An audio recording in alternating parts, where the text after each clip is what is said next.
I do a lot of mock draft simulations. Two names that keep popping up, and their film doesn't look bad. Germie Bernard from Alabama.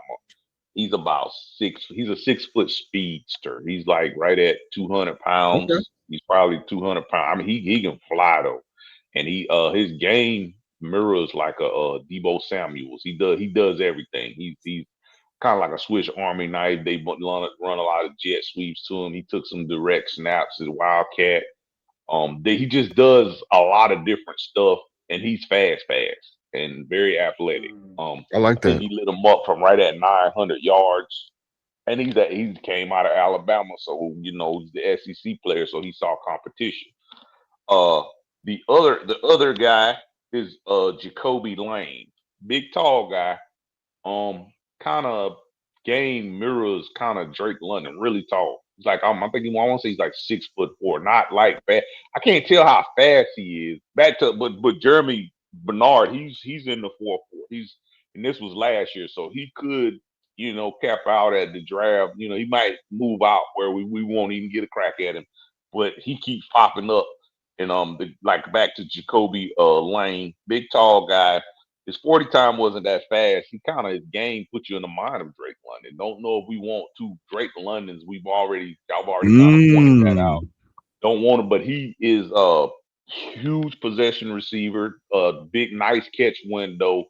Uh, and he would hit for about 800, almost 900 yards. Both of them hit for about 800 or 900 yards. Me personally, I'm draft wise right now perspective. I'm looking at the Jeremy Bernard guy out of Alabama. I think he would fit what we're doing, what we do. Now that's predicated on what type of coordinator we bring in or whatever. But just know we needing somebody to take the roof off, and take attention from maybe Pitts and Drake and even Bijan when he lines up in the slot. So I mean, just different things like that. I think he'll fit. I mean, he's a plug-in player, in the second round. So that would be the two guys that I would tell y'all to go check out the film on and evaluate them and maybe see what you think of them because they just Okay. keep popping up in those spaces as far as that number 2 pick that we have overall. Corner, Seymour, I know you said you want that second round corner, but right now the way that it's happening, the corner would be to go find a corner in that space would be a stretch, and it does change. So Man, I go for a I'll corner keep it in the second updated. round. Yeah, it would be a stretch to try to go get a corner in the second round just because of availability, talent, this, I that, heard and the it's other. Go What's ahead, the bro. cornerback? Is it not a deep draft for cornerbacks I this heard year? it was a deep draft for It's cornerback. it's not. It probably is. But see, the way that if you look at how the draft works, you got like it's they're giving you draft stock value and position and stuff like that, and they list these players in order. Like they give a player an absolute number from 1 to whatever 700 or whatever it is, how many ever. So if you according to where we're picking at, it would kind of like be in our better interest. That it shows you these things. It'd be in our better interest to try to probably go to get the wide receiver versus the corner. That's why I like the mock draft because it gives you that reality, But I mean, I'm not saying that we can't go get a corner. I'm not saying that now. That's because if somebody drops, because that's always going to be the case. How mock draft simulation is just a simulation. It's Right. not real, not what actually happens. And then some people will pick something that you didn't think they would pick, even versus need. Like San Francisco kind of did that last year. They picked around Jaylen Walker, and he kind of fell to us, and it was a no brainer because he was like a top 5 talent. He was listed like I want to say he Now, was listed either on number 4 or 5 overall, and he fell in our lap. and James Pearce Jr. and Xavier Watts and Same Billy thing. Bowman as well too. I So think yeah. I think James Pearce Jr. was listed at either 8 or 9 overall. The only pure pass rusher that was listed in front of him was Abdul Carter. And to me, if you just look at the tape, he was just to me, he kind of jumped off the page a little bit better. Not to mention he was freakishly his size just kind of made him just a freak. I mean, this dude running a Agreed. 4.4 and what is he 6'6" or something crazy Jeez. like that. Agreed. 250. Yeah, you don't realize probably how big he is till you stand next to him. But 6'6" is Michael Jordan. You know, that's professional basketball player size. This dude is out here like strong. He's wiry strong. So when that's kind of how the mock draft simulation works. So the ways, and then it's gonna change because you got the draft, and then you got to finish the season. So somebody's gonna spark in the draft, and they're gonna fly up the board, and it's gonna move everything around. So it's gonna change. So it's gonna change, and then falls. So if a corner falls, then yeah, you get that corner. But for me, however it falls in that spot and who's got like, because if let's just say a wide receiver, a projected number one wide receiver falls to the second round. Hey, you got to, like, just like we did with Jaylen Walker, you got to make an executive decision, and you know you need a wide receiver, so you got to make that guy a Falcon. So it's subject to change, but right now those are the two guys right now, and it's premature. It's very early because we still got to go through the combine, you know, and all these other things that we have to go We through. still got to So get it's the still national early. championship game, and Still got the the national championship game. You the still got senior to finish the game. season. All these Yeah, things got to change. You got to go through free agency.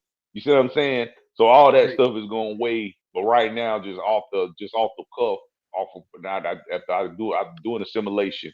The wide receivers is just the ones that keep falling in our lap. They just keep the really good wide receivers, especially that guy Bernard. He's worth that number 2 pick if we can get him. Even without the combine, even without nothing else, he's actually worth that number 2 pick if we can get him in Atlanta right now today. Well, when you say number 2, you mean second round pick, correct? But what? Yeah, that second round pick that we got, absolutely yes. For sure, Number man. two And pick is what I'm saying. Go ahead. no, absolutely. And I'm gonna read a few of the comments here in the section as well too. Shout out to Trent again, really knowledgeable fan out here. He says, just for what it's worth, that Zachariah Branch with with the uh, with the Bulldogs is gonna be available, the Georgia Bulldogs. And he was a transfer, if I'm not mistaken, from USC. Zachariah Branch, though, I'm not certain we're going to be able to get him because I feel like he's projected as a first rounder. And he had a nice little playoff. He had a pretty good season this year. So y'all let me know where you think that he's going to fall at. When I looked up his projections, because I saw another sports group that was talking heavily about him when we played in the first round. About a Branch that they wanted to be able to get him out there. So I'm kind of iffy about that. I think he's going to probably shoot up the charts, especially if he has a good game. And well, he's not going to be in the senior bowl. I think he's a junior right now, so he'll be a senior next year, if I'm not mistaken. Correct me if I'm wrong in the chat. But I think he's going to probably declare for the draft earlier if he thinks that he's going to be a first round draft pick or anywhere in the top 15. Also, Trent says that Nick Nash got snatched up by Washington.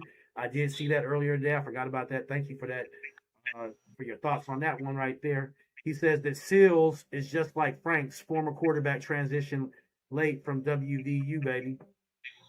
And he was saying that probably a cornerback at the top of the second. We're in the middle. It'll be hard to pinpoint who will be there. I agree with you. I think that we might have to potentially trade up, and I don't think that that's necessarily going to be off of the table. Although we only have a second, a third, fourth, we don't have a fifth. We have a sixth and a seventh. So I think that puts us 1, 2, 3, 5 picks only in the draft. And those fifth round draft picks, people don't think about it like that, but those are very key draft picks. Fourth and fifth round, third through fifth round are very key positions for your special teamers. You rely heavily on that in the draft. Of course, 6th and 7th rounders can help out with your special teams as well, and even coming in with a guy that's an undrafted free agent. I mean, Tyler Algier, for example, was an undrafted free agent, not a special teamer for us, but Right. you can definitely get some deep talent in there. Trent also said, I think you guys Tyler Algier, you said Tyler Algier? he was an He undrafted was free agent. drafted in the Yeah, fifth he's round. gone. He I'm gone. sorry, Drafted. fifth rounder. Fifth rounder. You're Yeah, right. he's You're right. Excuse me. Let me jump in here real quick. Can you hold that thought? We pick at number 47, and Zachariah right now, but he can move. He could definitely move. Zachariah right now is listed at number 94. So probably, and then our next pick behind that is 78. So you see Okay. how that he's listed at 94. So it's like, I don't know if we'll see. We have to just say Okay. one of those. We'll see if that, because he's kind of, and then they move around. But I just Right. wanted to inject that. But yeah, he's Well, there. But he's 94 overall, and we're 47. And then our next pick behind that is 78, then 113. So he kind of almost is in a gray area for we might not even get a crack at it. well, then he might not declare that if he's that low. He might wait another year. But then again, anything's possible. So. Well, 97, bro, just for reference, Mhm. 97 puts him at, I can count it up for you. I feel like Let that's me in the see, it's third only round. 1, 2, 3, 4, 5, 6, 7, 8, 9, 10, 11, 12, 13. There's only 13 receivers in front of him. It's a lot of guys though. I mean, we So are you that. think he would stay just, yeah, that makes sense. If you getting a big NIL deal, I would stay in college too. So Yeah, I yeah. mean, what we talking about? 32 teams, 3 rounds, 32 times 3. Just That's what quick I was math. gonna say. That's That 96 puts right him there. to the fourth, maybe third Fourth or fourth round round. potentially. I Yeah, mean, third or again, fourth round is what it's pushing him to. anything can happen, but And yeah, it changes. This stuff is going to change. it It's can definitely change. going to change. Boy, muff It, Because that it Jake punch. really can. Sawyer, let me use you an example. Jake Sawyer last year out of Ohio, they had him projected in the third round, and he dropped. I mean, he dropped immensely. I think he winded up dropping all the way to like 150, which put him like in the fifth round or something like that. Which he still was a good player, but he just like whatever. I don't know. I didn't, because you can read up on why people are dropping, but I didn't look at it past that. If I would have grabbed him, I would have just grabbed him in the later rounds. If I traded back, I kept trading back, and I could grab him in the later rounds. But it wasn't. There was people that were just a little bit more talented than him that kept following. Is a Raku out of just, and that's just how it kind of works without going into all that. Agreed. And one last comment that I'll read before we get up out of here, so we can go ahead and tap in with the playoff game. Trick says, I think you guys are forgetting that we have Clark Phillips available out there as well, or still have him on our I roster. hadn't forgot. I have I not haven't forgot forgot. about Clark Phillips. I have not I forgotten. know he was. I know Clark Phillips on the team. Yeah, Right. he's a fourth round draft pick for us. He's a guy that cannot Yeah. who cannot play special teams. He has a little bit of a height liability. He's and 5'9". scared. He's 5'9", Yeah, 189. Wet. He's and he not the runs biggest like guy, but he doesn't play small he's either like at the a same time. 4.640 guy. Yeah, If I'm not he's not mistaken. fast. He's not paper fast, but he's quick. He's snappy, and he has them hops. He has He's them had hops. some. I remember the He's first had time he some. got. Go ahead, bro. Yeah, no, you're right. He's got some hops, but he's had some man-to-man coverage issues, even zone coverage as well too. He's gotten beat. Well, we saw that last year with Jimmy Lake's scheme.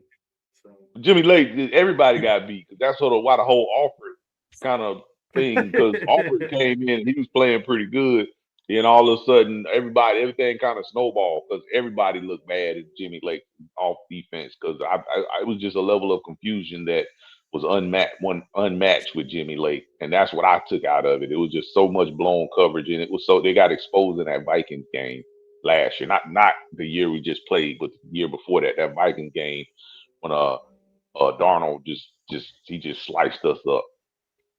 wholeheartedly I agree with want you.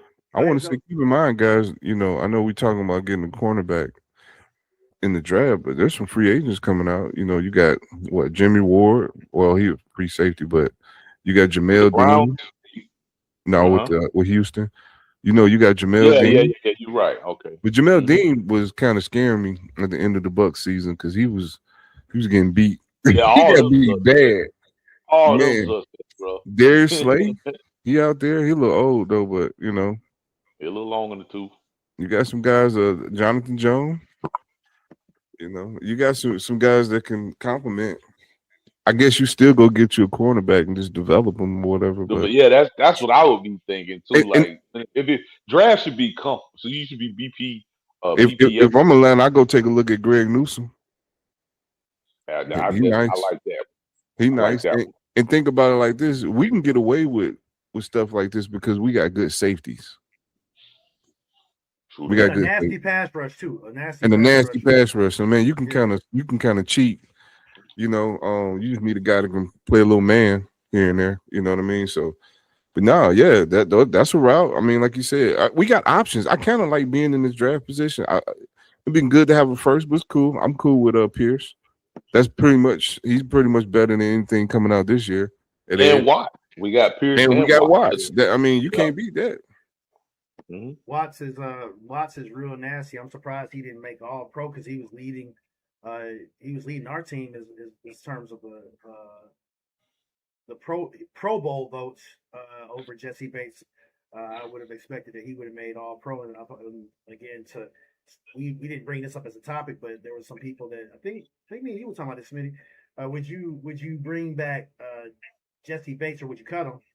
Because he's still under contract. But I keep him. I mean, he made All Pro this year. He had a pretty good I'm running that back. Yeah, he had about 3 or 4. You know, they snubbed our rookies too, bro. Yeah, but I'm running that back. Yeah, they did snub our rookies, man. On the all rookie team with PFF. Rookie And this team, is why they snubbed our rookies. Is why I question Walker and JPJ. Yeah, how do you keep them off of it? Like what's the guy's name up for the Giants? They gave him Abdul Carter.